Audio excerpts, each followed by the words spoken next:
সবার সামনে রক্ষা কবচ হিসেবে উপহার দিয়েছেন। অনেকে ভালো করে না, তাই এর মহিমাও উপলব্ধি করতে পারে না। এই সস্তানি কবে থেকে শুরু হলো সেসব নিয়ে ঠাকুর, আমরা সৎসঙ্গে ইতিহাস নিয়েই কথা বলবো। তো ঠাকুর তো মানুষ করতে এসেছিলেন, একটু সেটা বলেই শুরু করে দিচ্ছি। সুভাষচন্দ্র বসু আইসিএস পাস করার পর চাকুরি না করে দেশের সেবায় আত্মনিয়োগ করবে এই ঠিক করেছিলেন।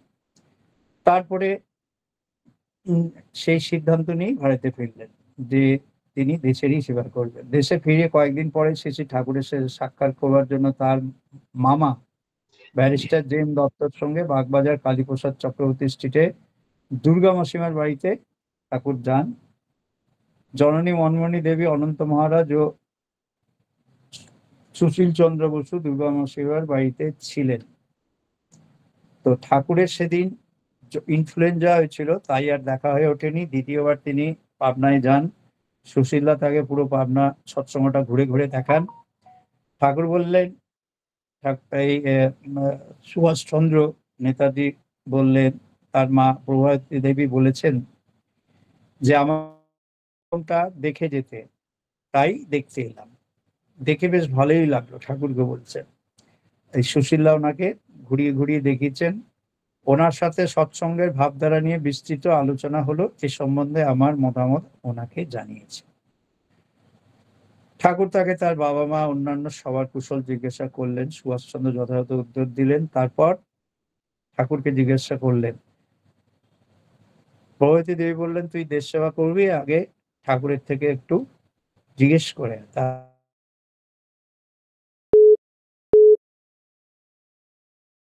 আরম্ভ করতে হবে। এই বিষয়ে আপনার মত কি? শ্রী ঠাকুর বলছেন, আমার কথা হচ্ছে, দেশের কাজ করতে হলে প্রথমে মানুষ তৈরি প্রোগ্রাম নিতে হবে। ভালো মানুষ পেতে গেলেই বিবাহ সংস্কার আসুক প্রয়োজন। আর এটা এমন ভাবে করতে হবে যাতে সব বিষয়ে কম্পাটেবল ম্যারেজ সুসংগত হয়। ছোটবেলায় এগুলো আলোচনায় বড়রা বলতেন, বাবারা বলতেন কম্পাটেবল ম্যারেজ। এটা আজকাল খুব কম শোনা যায় এই শব্দটা। সুসংগত, কমফোর্টেবল মানে বিহিত সঙ্গতি। সেটা কি? ঠাকুর বলছেন, বর্ণ, বংশ, আয়ু, স্বাস্থ্য, বাকিগুলো আপনারা জানেন, ইত্যাদি সব হিসাব করে দেখে শুনে কাজ করতে হয়। বিহিত বিবাহ হলেই ভালো সন্তানাদি আসে, আর তখন তাদের দ্বারাই দেশের দশের সবারই কাজ হয়। সেই জন্য মানুষ তৈরির ব্যবস্থা আগে করা প্রয়োজন। চিত্তরঞ্জন দাসদা যখন আমার কাছে এসে বললেন যে মানুষ খুঁজে পাচ্ছেন না, ঠাকুর বলেছিলেন আপনি কয়েকদিন থেকে যান। বললে, এমন মানুষ খুঁজে পাইনি যাকে দায়িত্ব দিয়ে আমি নিশ্চিন্ত হই। তো যার উপর ভার দিয়ে তিনি একটু সরে দাঁড়াতে পারেন সেই ধরনের তিনি মানুষও খুঁজে পাচ্ছিলেন না। আর ঠাকুর বলছেন, আমি তার উত্তরে একথাই বলেছি, মানুষ চাই, কমফোর্টেবল ম্যারেজ করে। তো সুভাষচন্দ্র বলছেন, মানুষ তৈরির যে আশু প্রয়োজন তা ভেবেছি, কিন্তু তা করতে হলে যে বিবাহ সংস্কারের প্রয়োজন তা ভেবে দেখিনি। বিবেকানন্দ মানুষ তৈরির কথা বলে গিয়েছেন, কিন্তু কি করে হবে তা কেমন করে বলে যাননি। আমার মনে হয় তিনি শিক্ষার উপরই জোর দিয়েছেন। কিন্তু এখন ভেবে দেখছি, ভালো সংস্কার সম্পন্ন শিশু যদি না জন্মায়, শুধু শিক্ষা দিয়ে বিশেষ কি করতে পারে? বীজ থেকেই তো গাছ হয়, বীজ ভালো হলেই গাছ ভালো হবে। এটা আপনার কথা শুনে বুঝতে পারছি, কিন্তু এটা তো দীর্ঘ সময় লাগবে।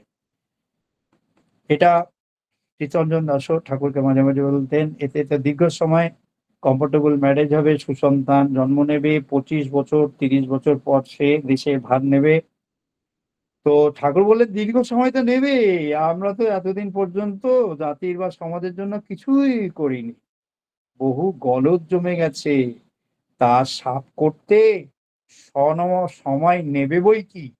কোনো শর্টকাট প্রোগ্রাম এ জাতির সত্যিকার কল্যাণ হবে বলে আমার মনে হয় না।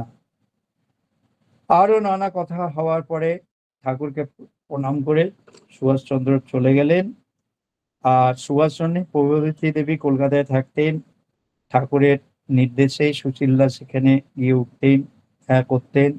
একদিন সুভাষ জননীর সঙ্গে স্বামী স্ত্রীর সম্বন্ধ কিরূপ হওয়া উচিত তা নিয়ে কথা উঠতে তিনি বললেন, স্বামী স্ত্রীর মধ্যে কথান্তর বা মনান্তর যে কি করে হয় তা আমার জীবনে আমি জানি না। ঠাকুরে বলছেন যে বাড়িতে স্বামী স্ত্রীর মধ্যে সম্পর্ক ভালো, ঝগড়া হয় না, সেখানে সন্তানরা খুব ভালো হয়। তাই এই কথা শুনে ঠাকুরের সেই কথাই আমাদের মনে পড়ে যাচ্ছে। শ্রী শ্রী ঠাকুর বলেন, স্বামী স্ত্রীর মধ্যে গভীর ভালোবাসা থাকলে সন্তানাদি ভালো হয়। এ বিষয়ে সুভাষচন্দ্রের জনক জননীকে দেখে শ্রী শ্রী ঠাকুরের কথার সত্যতা যাচাই করা চলে। সুভাষ জননী সত্যি রত্নগর্ভা। যাই হোক, আজ আমাদেরও সৎসঙ্গে মায়েরা জেগে গেছে, আশা করি তারাও রত্নকর্মা হয়ে উঠবে। তো সবাই আমরা ঠাকুরকে ভালোবাসি, ঠাকুরের বিষয়ে অনেক কিছু জানতে চাই। এই কঠিন কঠিন জিনিস এত রাত্রে আর সারাদিন কষ্টের পরে পরিশ্রমের পরে একটু আরামদায়ক কিছু কিছু ইনফরমেশন, কিছু জিনিস। সৎসঙ্গকে ভালোবাসি আমরা। বৌদ্ধ ধর্মে আছে, বুদ্ধং শরণং গচ্ছামি, ধর্মং শরণং গচ্ছামি, সংঘং শরণং গচ্ছামি। সংঘের শরণে আসার জন্য বলছেন। তাই আমরা সৎসঙ্গ আমাদের প্রিয়, খুবই ভালোবাসার জিনিস। সবাই এর থেকে অনেক অনেক আনন্দ অনুভব করছি যজন যজন নিষ্ঠুভীতি করে। তো ঠাকুরের জন্মটা জানি, কিন্তু ঠাকুরের পিতামাতার থেকেই তো ঠাকুর এসছেন। তাই 1856 সাল থেকে শুরু করা যায়। পাবনা জেলা এখন বাংলাদেশের অন্তর্গত গোয়াখাড়া গ্রামে পণ্ডিত ঈশ্বরচন্দ্র চক্রবর্তী ও মৃন্ময়ী দেবীর ঘরে জন্ম নিলেন ঠাকুরের পিতা শিবচন্দ্র চক্রবর্তী। 1870 সালে ঠাকুরের মাতার জন্ম। পাবনা হিমায়তপুর গ্রামে শ্রী রমেন্দ্রনারায়ণ ভাদুরী চৌধুরীর দ্বিতীয় পত্নী কৃষ্ণ সুন্দরীর ঘরে জন্ম নেন ঠাকুরের মাতা মনমোহিনী দেবী। এবার ঠাকুরের পিতামাতার বিবাহ, সেটা 1879 সাল। জননী মনমোহিনী দেবীর সাথে পিতা শিবচন্দ্র চক্রবর্তী বিবাহের দিনটা ছিল ইংরেজি 27 নভেম্বর, বাংলা 13ই অগ্রহায়ণ, বুধবার। এই সময় ঠাকুরের বাবার বয়স ছিল 24 এবং ঠাকুরের মায়ের বয়স ছিল 9। এবার পুরুষোত্তমের আবির্ভাব। তিনি 14ই সেপ্টেম্বর, বাংলার 30শে ভাদ্র, সবাই আমরা জানি, এটা প্রত্যেকেই জানি, শুক্রবার তাল নবমী তিথিতে সকাল 7টা 5 মিনিটে পাবনা জেলার হিমায়তপুর গ্রামে জন্ম নিলেন শ্রী শ্রী ঠাকুর অনুকূল চন্দ্র। তার জন্মের সময় তিনি হাসতে শুরু করেন, আর আকাশ লালে ভরে যায়। পদ্মা তীরের মাঝিরা যে চক্রবর্তী বাড়িতে আগুন লেগেছে, আগুন আগুন করে বালতি নিয়ে জল নিয়ে দৌড়ে আসে, এসে দেখে একটা ছোট বাচ্চা জন্ম নিয়েছে, খিলখিল করে হাসছে। ঠাকুরের গোত্র ছিল শাণ্ডিল্য, গণ ছিল দেবাড়ি, রাশি ছিল ধনু, লগ্ন ছিল কন্যা। আর সবচেয়ে বড় ব্যাপার হলো, যেটা রামকৃষ্ণ বলে গেছিলেন, যে আমি সব দিয়ে যেতে পারলাম না, সব তালার চাবি আনিনি, আমি আবার আসব ঈশান কোণে ব্রাহ্মণ কুলে জন্ম নেব। তাই শ্রীরামকৃষ্ণের দেহাবসানের 2 বছর 29 দিন পর তার আবির্ভাব। অবাক হতে হয় যে ভূমিষ্ঠ হওয়ার আগে ঠাকুর তার মায়ের গর্ভে ছিলেন 12টি মাস। ঠাকুর মাতা মনমোহিনী দেবী পিতা শিবচন্দ্র চক্রবর্তীর প্রথম সন্তান। এবার ঠাকুরের অন্নপ্রাশন, এটা কিছু কিছু লোক জানেন, সবাই জানেন না, তাই খুব সুন্দর। এসব বলতে আমার ভাল লাগে, দেওঘরে ছিলাম, সেসব সব মনে পড়ে যায়, নানান কথা। যেহেতু পাবনার কথা, এগুলো অনেক আমারও অজানা, আপনাদেরও অনেকেরই অজানা। এইটা বোধহয় অনেকেই জানেন। ঠাকুরের অন্নপ্রাশনের সময় মাতা মনমোহিনী দেবী 4 লাইনে অপূর্ব একটা কবিতা লিখে অন্নপ্রাশনের অনুষ্ঠানের সময় ঠাকুরের নামকরণ করেন। কবিতাটি হলো, অকুলে পড়িলে দিনহন জনে অ, নুয়াইয় শির কইও কথা নু, কুল দিতে তারে সেদ প্রাণপণে কু, লক্ষ্য করি তারে নাসিও ব্যথা অনুকূল। তাহলে প্রেম, ভালোবাসা, সহানুভূতির বাস্তব অনুশীলনের কথাই এই কবিতাটির প্রাণ আর ঠাকুরের পরবর্তী ৮০ বছরের জীবনের রূপরেখা। এবার সেইখান থেকে ১৮৯০ সালের কথা, হিমায়তপুরে স্থায়ীভাবে বসবাস শুরু করেন ঠাকুরের পিতা। পরিবার সহ পাবনার গোয়াখাড়ার পৈতৃক নিবাস ছেড়ে হিমায়তপুরে এসে স্থায়ীভাবে বসবাস শুরু করেন। সেটা ১৮৯০ সাল থেকে ঠাকুর হিমায়তপুরে ঠাকুররা থাকা শুরু করেন তার বিধবা শাশুড়ি মাতার একান্ত অনুরোধে। তখন ঠাকুরের বয়স মোটে ২। ঠাকুরের বাবা ছিলেন সৎ, চরিত্রবান, উদার মানুষ, পেশায় কখনো কন্ট্রাক্টর, কখনো বা ম্যানেজার। আর মাতা মনোমিনী দেবী ছিলেন ব্যক্তিত্বময়ী, সংগঠক ও পরোপকারী। সংস্কৃত, হিন্দি, বাংলা ভাষাতেও তার ছিল সহজাত দক্ষতা। ছোটবেলায় লাঠি ঠাকুরের ভীষণ প্রিয় ছিল। নিকট আত্মীয়রা এই জন্য ঠাকুরকে গাড়োয়ান বলেও ডাকতেন।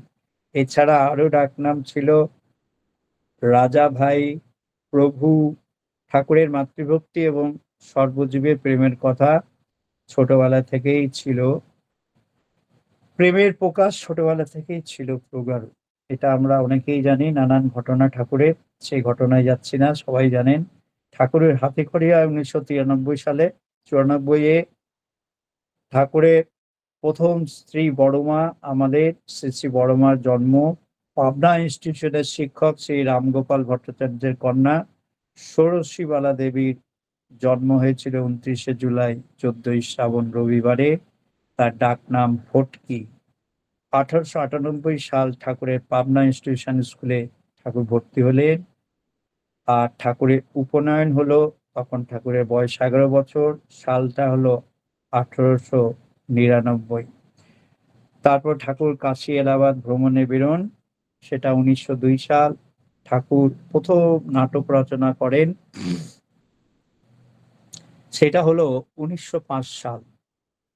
চতুর্থ শ্রেণীতে তখনকার সপ্তম মান, এখন যা মোটামুটি সপ্তম শ্রেণীর সমতুল্য, পড়াকালীন দেবযানী নামে অমিত্রাক্ষর ছন্দের ষষ্ঠ অঙ্কের নাটকটি ঠাকুর রচনা করেন।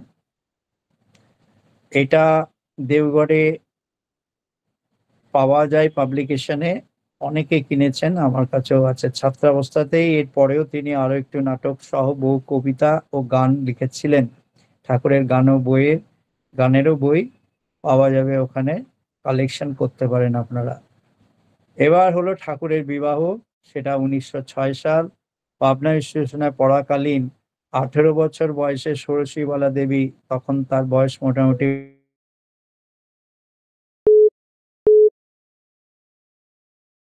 শ্রাবণ, ইংরেজি ১৩ই আগস্ট। ঠাকুরের বয়স ১৮, মাতা এই বড়মার বয়স ১২। এবার ঠাকুর বঙ্গভঙ্গ আন্দোলন উপলক্ষে পাবনা সম্মেলনের স্বদেশী সভার স্বেচ্ছাসেবক হিসেবেও ঠাকুর দায়িত্ব পালন করে, সেটা হলো ১৯০৭ সাল। বঙ্গভঙ্গের প্রতিবাদে ঠাকুর কর্জনের বিরুদ্ধে এবং বিদেশি দ্রব্য বর্জনের সমর্থনে কবিতাও লেখেন। এবার ঠাকুর, আমরা জানি ঠাকুর নৈহাটিতেও পড়াশোনা করেছিলেন, তার ম্যাট্রিক পরীক্ষা দেওয়া হয়নি। তো একজন বন্ধুই সতীর্থ কাঁদছিল, তার টাকা ছিল না ফর্ম ভরার, সে নিজেরটা দিয়ে চলে এলো, নিজের আর পরীক্ষা দেওয়া হলো না। যাই হোক, নৈহাটি মহেন্দ্র স্কুলের ঘটনা, টেস্ট পরীক্ষায় পাশ করার পর এটা ঘটেছিল। তারপর ঠাকুর নানান বাছাই পর্বের পর শরৎ মল্লিকের ন্যাশনাল মেডিকেল স্কুলে, বউবাজার স্ট্রিটে, যেটা ভর্তি হলেন।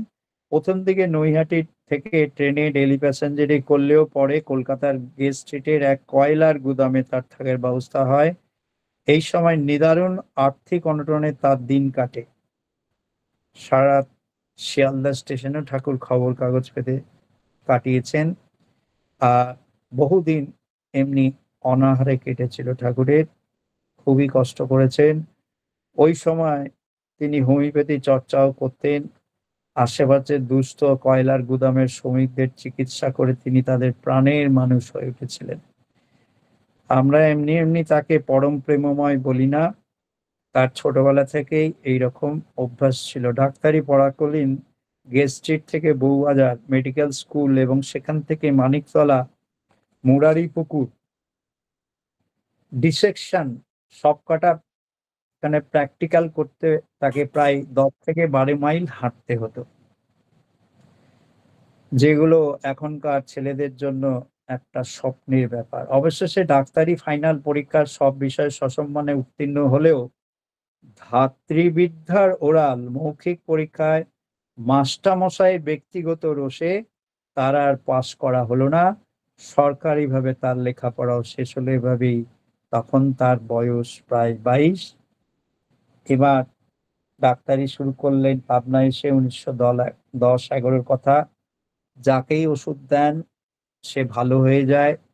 ঠাকুর ধন্বন্তরী নামে পরিচিত হলেন। সবাই তার কাছে গরিবদের থেকে টাকা নিতেন না। এই ডাক্তারি সেবা চললো, সুস্থ হতো আবার অসুস্থ হলো। তিনি দেখলেন যে রোগটা শরীর নয়, রোগটা মনে। তাই শরীরের চিকিৎসা করতে গিয়ে তিনি দেখলেন মানুষের রোগ শুধু দেহে নয়, মনে। মনের জড়তা অবিলতা কাটানোর সহজ পন্থা হিসেবে বেছে নিলেন কীর্তনকে। সেই সময় ঠাকুরকে কেউ চেনে না, ওইভাবে বুঝেও নি। কিছু কিছু তার ছোটবেলার নানান রকম অসাধারণত্ব দেখে মানুষের একটু মনে হয়েছিল কিছু। যাই হোক, ঠাকুর তখন কীর্তন শুরু করলেন, সাথে সবাইকে অনুপ্রাণিত করতে লাগালেন আদর্শ কেন্দ্রিক জীবন চলনা। আর এই সময় যখন 22 বছর সত্যানুসরণ রচনা করলেন অতুল চন্দ্র ভট্টাচার্য, সেটা আপনার সবাই জানেন, বলে লাভ নেই, সেটা সত্যানুসরণ লেখা হচ্ছে।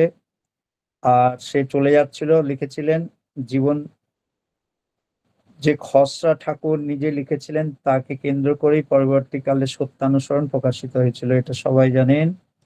এইটা ঠাকুরের সম্পূর্ণ নিজের হাতে লেখা একমাত্র প্রকাশিত বই, যা ভক্ত হৃদয় গীতা, বাইবেল, কোরআন কিংবা কথামৃতের তুলনীয়। পরবর্তীকালে শ্রীযুক্ত কেষ্টদা সত্যানুসরণের একটা কপি নিয়ে রবীন্দ্রনাথ ঠাকুরের কাছে গেছিলেন। রবীন্দ্রনাথ পড়ছেন আর বলছেন, কত বছর বললে? 22 বছর। আবার পড়ছেন, আবার জিজ্ঞেস করছেন, কত বছর বললেন? 22 বছর। আবার পড়ছেন, কত বছর যেন বলেছিলেন? 22 বছর। তিনি বিশ্বাসই করতে পারছেন না, 22 বছরে এরকম কেউ লিখতে পারে? এ তো আমি এত বছর বয়স হয়ে গেছে, এই জিনিস তো আমার মধ্যেও এখনো গ্রো করেনি। ওরে বাপরে বাপ! যাই হোক, কবি বিস্মিত হন এই ভেবে যে তিনি কি করে মাত্র 22 বছরে এই রচনা করেন। এবার এলো 1911 সাল, ঠাকুরের আমাদের প্রিয় শ্রী শ্রী বড়দার জন্ম। শ্রী অমরেন্দ্রনাথ চক্রবর্তী 21শে নভেম্বর হিমায়তপুর গ্রামে জন্ম হলো। ঠাকুরের দীক্ষা হলো এবার 1913 সালে। আর সরকার সাহেবের সেই রাধাস্বামী মতের সবাই জানি, তার নির্দেশ মতো মাতামণি দেবী ঠাকুরকে দীক্ষা দিলেন। দিনটা ছিল 7ই ডিসেম্বর, সোমবার। এটা বলেওছি আমি, ঠাকুর 7 টাকা করে ফিলান্থ্রপি অফিসে ঋত্বিক হিসেবে মাতামণি দেবীর নামে জমাও করতেন। দিনটা ছিল 7ই ডিসেম্বর, সোমবার। দীক্ষার সময় বীজ নাম শোনার পরেই ঠাকুর মাকে বলেছিলেন যে এই নাম তিনি গর্ভাবস্থাতেই জপ করতেন। বলা বাহুল্য যে ঠাকুরের দীক্ষার পরপরই সরকার সাহেবের মহাপ্রয়াণ ঘটে। আমার মনে পড়ে যাচ্ছে, যখন পড়াশোনা করেছিলাম, এই সন্ত মতেরই এক সন্ত বলেছিলেন, রাধাস্বামী মতেরই হুজুর মহারাজ, ঠাকুরের যেই জন্ম হলো, বললেন নাম কা নামি আ গেয়া, নাম কা নামি আ গেয়া। ঠাকুরের জন্মের সময় এই যে রাধাস্বামী নামের আসল নামই এসে গেছে। এবার হলো 1914 সাল, ঠাকুরের মধ্যম পুত্র বিবেক রঞ্জন চক্রবর্তী ছোটদার জন্ম। দিনটা ছিল 10ই জুলাই। এবার ঠাকুরের শুরু হলো কীর্তন আর মহাভাব সমাধিকাল, সেটা 1914 থেকে 19 পর্যন্ত 5 বছর। কীর্তন দল গঠন করেন। ধীরে ধীরে এই দলের সদস্য হয়ে ওঠেন ভক্ত কিশোরী মোহন এরা ছিলেন ঠাকুরের পার্শ্বদ। কিশোরী মোহন, অনন্ত মহারাজ, সতীশচন্দ্র গোস্বামী। এই সতীশচন্দ্র গোস্বামী আমার বাবার ঋত্বিক ছিলেন, আমার বাবাও এসপিআর ছিলেন। বাবা যখন দীক্ষা নিয়েছিলেন তিনি তখন সস্তনীয় করতেন না আর স্তুতিও করতেন না, কারণ তখন শুরুই হয়নি। ঠাকুর দাদা 100 বছর আগে নিয়েছিলেন। তো মনে হয় মাঠ থেকে শোনা মাতা মনোমণি দেবীর থেকেই নিয়েছিলেন। যাই হোক, তারিণী বুনে, কোকুন বুনে ওর আরো অনেকে তার এই কীর্তন দলের সদস্য ছিল। আর 14 থেকে 19, 5 বছর ভাব সমাধির সময়কাল, এগুলো সব আপনারা পাবেনই পুণ্যপুঁথি গ্রন্থে, সেই জন্য ডিটেলসে বলছি না, এগিয়ে গেলাম। আর কুষ্টিয়াতে প্রাম অনুসন্ধানী সমিতি, লাইফ রিসার্চ সোসাইটিও গঠন হলো, সেটাও ওই 1914 থেকে 19-এর মধ্যেই। আর ভারতবর্ষে একমাত্র জয়নগর মজিলপুরে চক্রতীর্থে, সেখানে ঠাকুরের ভাব সমাধি হয়েছিল, সেটা হলো 28শে ডিসেম্বর 1917 সাল। 2017-তে সেখানে সেন্টেনারি হয়, সেখানে সেই চক্রতীর্থতে আমিও গেছিলাম। কুষ্টিয়াতে সেই ভাইব্রোমিটার যন্ত্রের মাধ্যমে ঠাকুর তার এই প্রচেষ্টাকে বাস্তবে রূপ দিতে চেয়েছিল। সেটা আগের দিনও বলেছি যে একটা নাম হসপিটাল তৈরি হয়েছিল। ঠাকুর প্রথম দীক্ষা দিলেন এই 14 থেকে 19-এর মধ্যে, এই ঘটনা। প্রথম দীক্ষা দিয়েছিলেন সতীশচন্দ্র গোস্বামীদাকে, বছরটা হলো 1914। তারপরে অসুস্থ অবস্থায় স্বপ্নে তৈলক্যনাথ চক্রবর্তী দীক্ষা পেলেন 1917। আর সুশীল চন্দ্র বসুদাকে পরে, যিনি সৎসঙ্গের সেক্রেটারি হন, ঠাকুর দীক্ষা দেন 1917 সালে। তো এই তিনটে আমার জানা, হয়তো আরো কাউকে দিয়ে থাকতে পারেন। 1918 সাল কুষ্টিয়াতে বিশ্বগুরু আবির্ভাব মহোৎসব শুরু হয়। বিশ্বগুরু আবির্ভাব, সেটা কুষ্টিয়াতে। কুষ্টিয়াতে পদ্মার এপারে পাবনা, ওপারে কুষ্টিয়া। শ্রী বিশ্বগুরু আবির্ভাব মহোৎসব পালিত হয় ঠাকুরের 30তম জন্মদিনে। এই উৎসবের মূল উদ্দেশ্য হিসেবে তাকে বিশ্বগুরু বলে ঘোষণা করা হয়। ঠাকুরের তখন বয়স 30। সত্যানুসরণের প্রথম প্রকাশও সেই সময় হয়, পুণ্যপুঁথির প্রথম প্রকাশও সেই সময় হয়।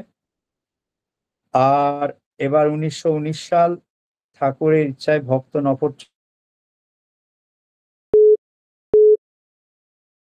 চন্দ্রের, এর আগের দিনও বলে, একটা ছাগলকে কিভাবে কেষ্ট তাকে বলে উদ্ধার করেছিলেন, সে গল্প শুনিয়েছি। 1920 সালে সৎসঙ্গী পত্রিকার প্রথম প্রকাশ হয়। আর 1921 সালে ঠাকুরের কার্শিয়াং ভ্রমণ, ঠাকুরের সাথে নেতাজি সুভাষচন্দ্র বসুর প্রথম সাক্ষাৎ এই 1921 সালে। আর 1922 সাল ঠাকুরের পুরীধামে যাত্রা। সেই সময়ে হরনাথ লজে ঠাকুররা গিয়ে ওঠেন। নেতাজির ঠাকুরদার নামাঙ্কিত বাড়ি এটা, পরিবার পরিজন সহ। জানকীনাথ বসু, নেতাজির বাবা, আর প্রভাবতী দেবী ব্যবস্থা করে দেন সবকিছু। পুরী থেকে আসার পরে মাতা মনমণি দেবী সৎসঙ্গে সাধারণ ভোজনালয়ের নাম রাখেন আনন্দবাজার, যা জগন্নাথ মন্দিরের আনন্দবাজারের নামানুসারে। নেতাজির বাবা মা ঠাকুরের দীক্ষিত ছিলেন। 2রা জানুয়ারি দিনটা উড়িষ্যা এখন উৎকল আগমনী হিসাবে পালিত হয়।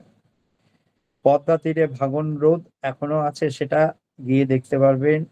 জলস্রোতের দরুন ক্রমাগত ভাঙন রোধ করতে আশঙ্কা বাঁচাতে জুলাই মাসে 1923 সালে রাত 3টে অবধি বাঁধ তৈরির কাজ শেষ হলো। আশ্রমিকরা সবাই ঠাকুরের নির্দেশে করেন। এই জন্য নেতাজির মামিমা জেন দত্তের স্ত্রী নিজের মূল্যবান হার ছড়াটি খুলে বন্ধক দেওয়ার ব্যবস্থা করে অর্থের সংস্থান করে।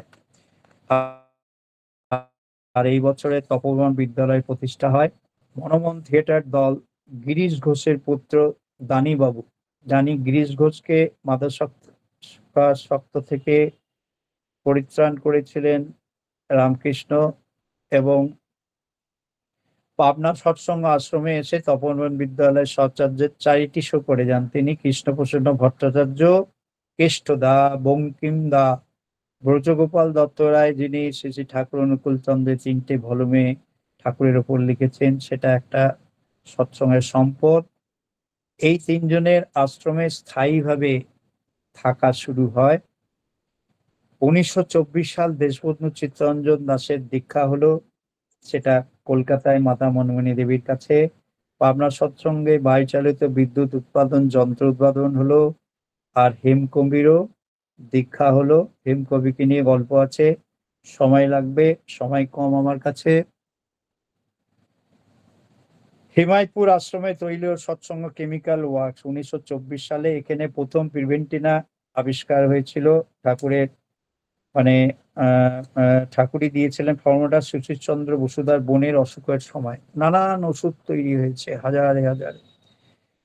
তারপরে 1925 সালে, এবার শেষ করছি, দেশবন্ধু মহাত্মা গান্ধী চরণ কবি মুকুন্দ দাসের পদ্মা আশ্রম।